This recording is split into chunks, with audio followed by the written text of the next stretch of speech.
Time for the first of two appearances by our NHL analyst, Frankie Corrado. Frankie, the Leafs get a win over Dallas on Wednesday, but they were trailing 2-1 on the scoreboard in the second period. They were trailing 19-4 on the shot clock. What was the TSN turning point?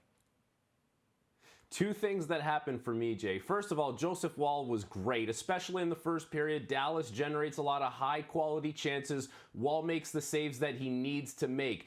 And then certain players on Toronto, whether it's Nick Robertson or Max Domi, they get rewarded for being on the right side of the puck, winning some battles, and those good defensive positions lead to good offense. In a game where it felt like the Dallas Stars had control of things, to get rewarded, especially these offensive types of players, for doing things correctly defensively goes such a long way, and it's always welcomed when this team can get contributions from a guy like Nick Robertson or McMahon or Max Domi. But to do it by playing good defense leading to good offense, that's the secret sauce for this group. So Joseph Woll saves early in the game kind of bleed into that, and then you get the result that you get where, you get a Nylander goal, you get some depth scoring, you get some good goaltending, chase Jake Ottinger from the game, get yourself a win.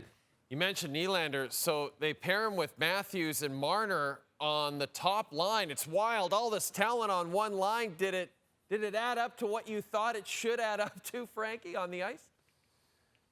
No, it didn't, Jay. Outside of the goal that they score, which is an important goal at the time because it makes it 2-2, and the skill is undeniable. Like, it's Marner to Matthews to Nylander, and it's a very skilled goal. But it felt like over the course of the game, they were trying to play a game of perfect. Make the perfect pass, make the perfect play, instead of just taking what the game is giving you at any given moment. And they got scored on. They get scored on in the first period. They get scored on early on in the second period. And I'm kind of thinking, Jay, okay, is Craig Berube done with this experiment? Is he going to move off of it? To his credit, he doesn't. He keeps them together. Then you get the Nylander goal. Then you get the goals by, Robertson and McMahon, where they're on the right side of the puck defensively, and then the game is yours. But the skill is undeniable. For me, Jay, I like to see this line just micro-dosed in there every once in a while. I don't think this is something that you keep together for the long term. I'm not sure their games complement each other enough. Like, there's not enough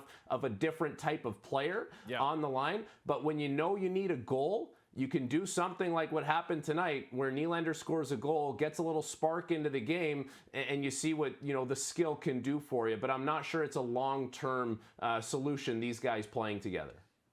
I'll tell you this. I've been waiting a long time for one of our analysts to use microdosed on our show, and it finally happened, so I can't thank you enough for that. Frankie, can you stick around for just a moment? I want to ask you about a trade the Montreal Canadiens made on Wednesday night. So Frankie's going to be back a little later on SportsCenter.